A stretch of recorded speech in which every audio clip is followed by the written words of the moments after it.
આપણે મગમઠમાંથી ચાટ ને સલાડ તો બનાવતા જ હોઈએ છીએ, તો આજે આપણે કંઈક નવીન ટ્રાય કરીએ. આપણે બનાવી રહ્યા છીએ ભાજી, જે આપણે પાવ અને પરોઠા બંને સાથે જમી શકીએ તેવી રેસીપી છે, જે હેલ્ધી તો છે જ અને સાથે બહુ જ ટેસ્ટી છે અને શિયાળામાં મજા પડી જાય એવી રેસીપી છે. તો ચલો રેસીપી જોઈ લઈએ.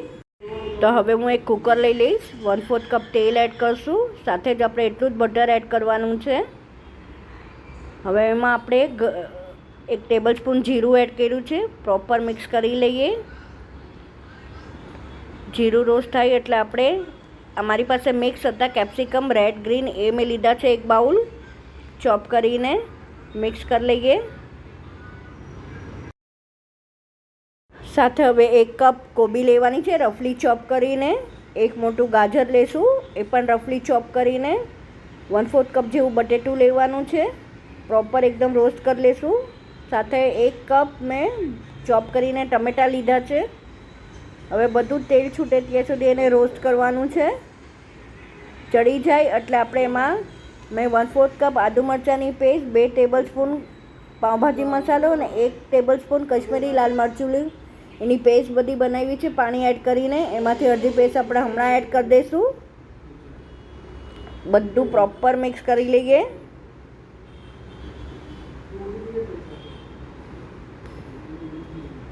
બે ટેબલ સ્પૂન આપણે કોથમરી એડ કરી દઈશું, એ પણ ફરવી લઈએ આપણે. હવે આપણે બાફેલા જે મગમઠ છે, 2 કપ મેં ફણગાવેલા મગમઠ બાફા છે, એ એડ કરી દઈશું. બટેટું ટોટલ ઓપ્શનલ છે, પણ નાખ્યું હોય તો સારો લાગે ટેસ્ટ. હળદર આપણે 1/2 teaspoon, salt according to your taste. ફરીથી બધું મિક્સ કરી લઈશું.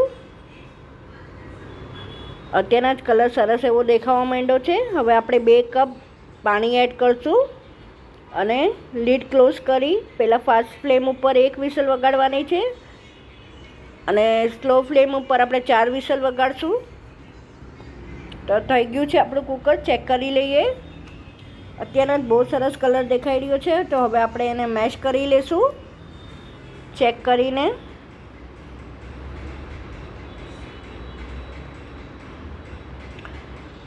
એકદમ ભાજીની જેમ મેશ થઈ ગયું છે પ્રોપર એકદમ.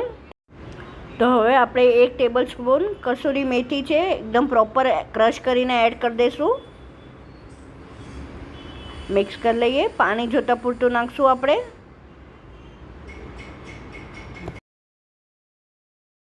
હવે આપણે એક કાંદાનો વઘાર કરવાનો છે, જેના માટે એક પેન લઈ લઈશું. એમાં 2 ટેબલ સ્પૂન આપણે તેલ એડ કરી દીધું છે. તો હવે આપણી સોક કરેલી અડધી પેસ્ટ છે વૈદીથી એડ કરી દઈશું. મિક્સ કરી લઈશું એકદમ પ્રોપર તેલમાં. સાથે આપણે 2 કાંદા લેવાના છે ચોપ કરીને, એ એડ કરી દઈશું અને લાઇટ પિંકિશ થાય અને તેલ થોડું છૂટું પડે ત્યાં સુધી એને થવા દઈશું.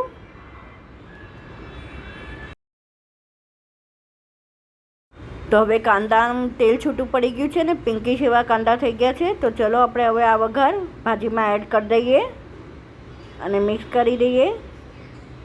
સાથે થોડું મીઠું ઓછું લાગે તો આપણે મીઠું એડ કર્યું છે. ટેસ્ટ તમે કરી લેવાનું, પ્લસ માઇનસ તમે મસાલો કરી શકો છો. આમાં આપણે 1 લીંબુનો રસ નાખશું. સાથે થોડી કોથમરી પણ એડ કરી દઈશું. મિક્સ કરશું અને કુકિંગ સ્પૂન બટર એડ કરી દઈશું આપણે અને સર્વ કરી દઈએ.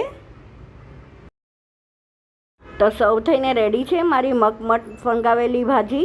આઈ વિશ તમને મારી આ રેસીપી ગમી હશે. આ રેસીપી આપણે બ્રેડ અને પરોઠા બેવ સાથે સર્વ કરી શકીએ. જો તમને રેસીપી ગમી હોય તો લાઇક, શેર અને સબસ્ક્રાઈબ કરવાનું નહીં ભૂલતા. બસ આવી નવી રેસીપી સાથે આપણે ફરીથી મળતા રહીશું. Till then by, take care.